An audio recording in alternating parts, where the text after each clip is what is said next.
those who haven't tried it yet, exploring the outer perimeter of Kwaj reveals a number of cool beaches, hidey holes, and getaway spots. They're perfect for taking in nature, beachcombing, napping in hammocks, or catching up on that book you've been setting aside. So hop aboard our golf cart as we scoot around Kwaj to show you the coolest places to hang out.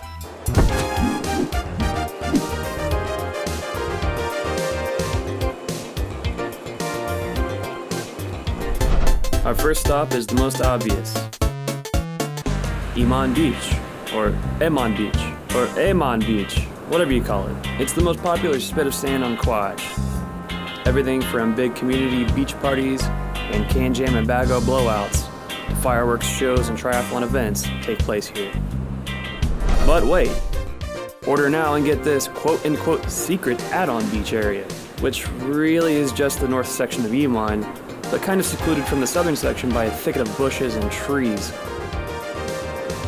While there is some privacy, no nude sunbathing is allowed here. In fact, that's not allowed anywhere on Kwaj to my knowledge. Moving on, let's hit that turbo button and zoom up to North Point.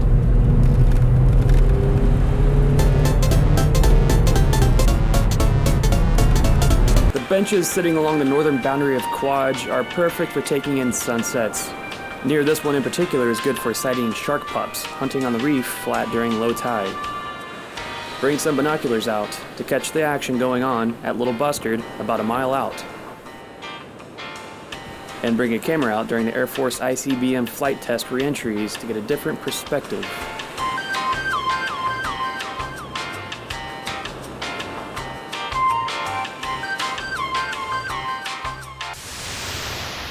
We're now oceanside on the dirt path heading toward the CRC gym.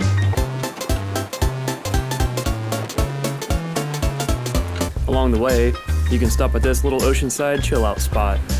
You can get a face full of wind, plop down on that little bench there, and enjoy the sunrise, or whatever folks do here.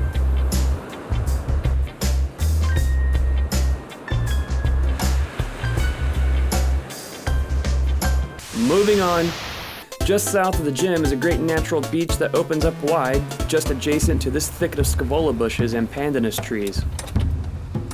Our cart moves slowly through the clearing and takes us to a little path leading up to the beach. Ooh, yeah, smooth soundtrack time. A seawall protects the coast along the gym, and the beach stretches farther south down past the Colonel's house. Oh hey, there's a C-17 taking off.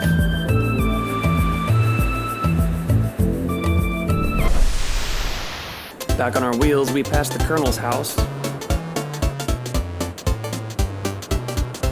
Our destination is a mysterious little staircase along a seawall. Provides safe access down to the reef for beachcombing or looking at these tiny, also mysterious stone pyramids. What are these? Who put them there? And I need to know now. Zoom! Okay, we're heading south along Ocean Road now, and nothing can stop us except, of course, another cool hidey hole. Stop in front of Surf and Sands BQ's and find one of two paths cutting through the large thickets of scaevola bushes.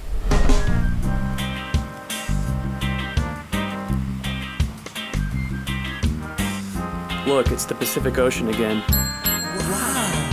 In the early years of the Americans' presence on Kwajalein, sections of the reef were quarried to be used as construction materials. What remains are deep pools cut into the reef flat, which you can sort of see ahead of us. Alright, it looks like we're moving again. Yep, we're moving again. Here's what we've covered so far. For this stop, we are zeroing in on a newly constructed area adjacent to the Kwaj Lodge. A new stairway provides access to the long beach that wraps south past a flagpole area. It's a pretty good oceanside beachcombing spot. Looking north, you'll see a new seawall and the island chain stretching north to Ebi.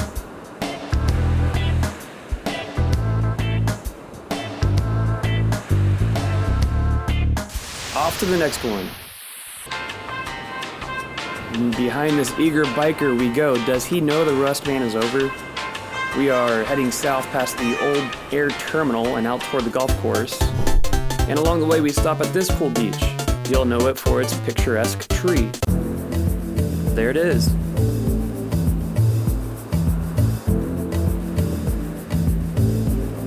It's an excellent spot to photograph the full moon as it pokes over the horizon and washes the ocean with light. Look at this beauty.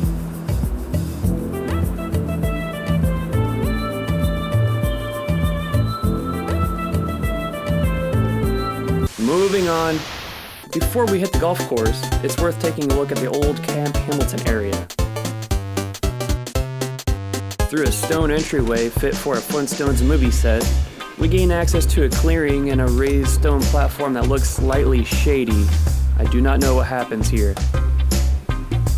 But the area did used to be the old Kwaj Boy Scout troop camping area before it was moved to the current Camp Hamilton Beach on the other side of the island. History fact. We've made it to the country club. We are zooming west along the island's southern flank, and we're heading out to where the dirt path veers north across one of the fairways. Now this raised patch of ground doesn't offer much to do during the day. You can get a unique elevated look out toward the ocean, but come out during the night with clear skies and it's a perfect place to stargaze. Onward mush. So this is the real reason we came out to the golf course, hole 4, just west of the previous stop. Leave your golf cart on the road, of course, it is Kwaj after all, and head toward the ocean to this little assembly of structures. Walking. There it is, what a cool little nook to relax and read a book.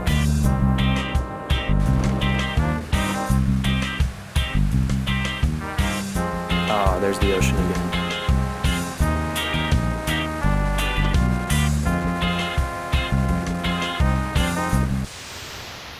Let's check the map. This time we're headed to Glass Beach, one of the more well-known outlying beaches on Kwajalein Island.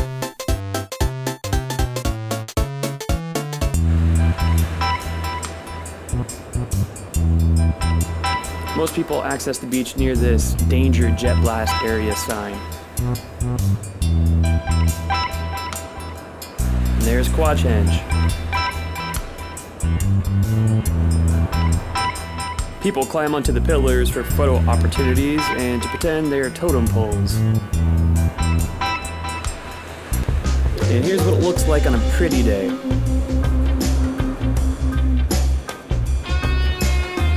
At Glass Beach, you can beachcomb, you can walk out onto the black sand, and I don't know why some of it's black. You can take in the surf, scope out the washed up beach glass, of course, along with some other oddities like rounded clumps of aluminum and copper.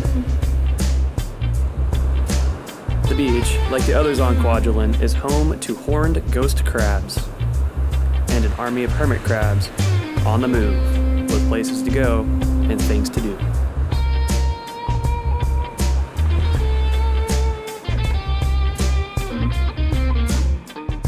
We've got to keep moving.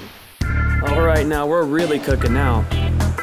We have to skip the shark pit and the pet cemetery areas as they are under construction at this moment. So our next target is way out west. There's the DCCB straight ahead. We're going to hang a left at the DCCB and double back.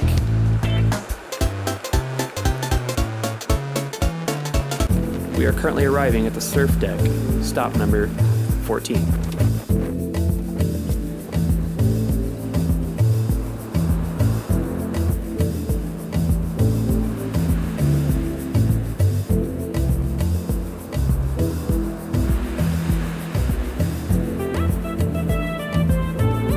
This is one of the most serene, peaceful places you can get to on Kwajalein. An absolute gem if you're into pretty sunsets.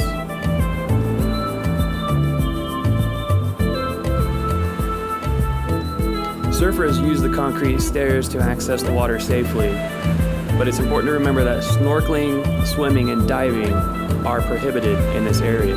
Surfers only, brah. There's a pretty view of Carlson and and the surf break stretching out before it. Watch this.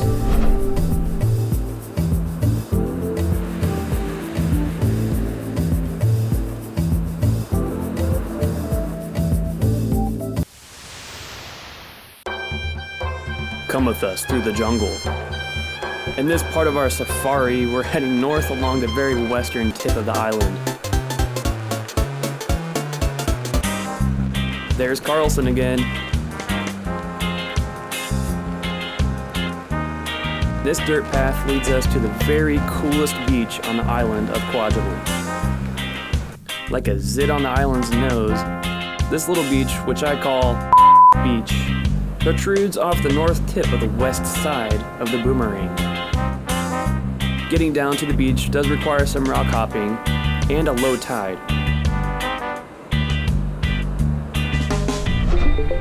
And once you're on the surface, you'll see that this spit of sand is at a convergence point between waves ushered westward by the wind across the lagoon and ocean swells coming in from the west. It's a beautiful spot, about as far from Kwaj as you can get while being on Kwajalein, and a perfect representation of the beauty of the Marshall Islands. And in case you were wondering, here's what it looks like on a bright, sunny day.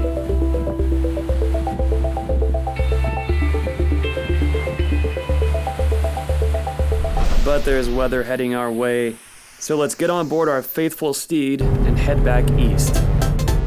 Unfortunately, we have to skip a couple of nice lagoon-side beaches flanking the barge slip ramp area.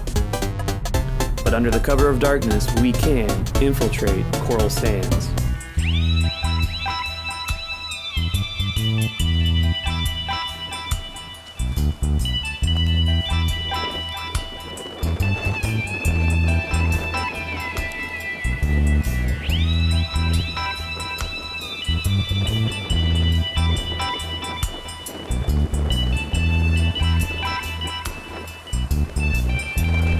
Studded with tall Australian pines, this section of Coral Sands Beach is a perfect getaway spot that isn't too far of a bike ride from town.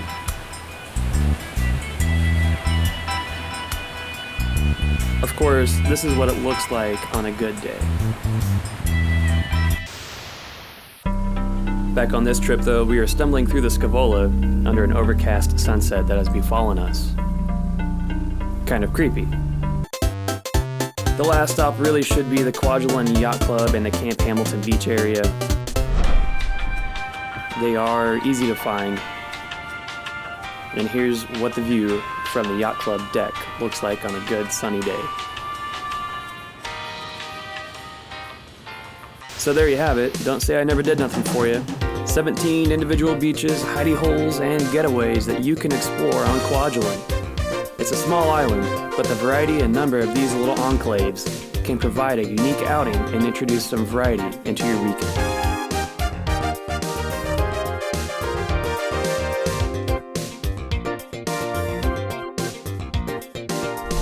Or you can just stay home, doesn't matter, free country.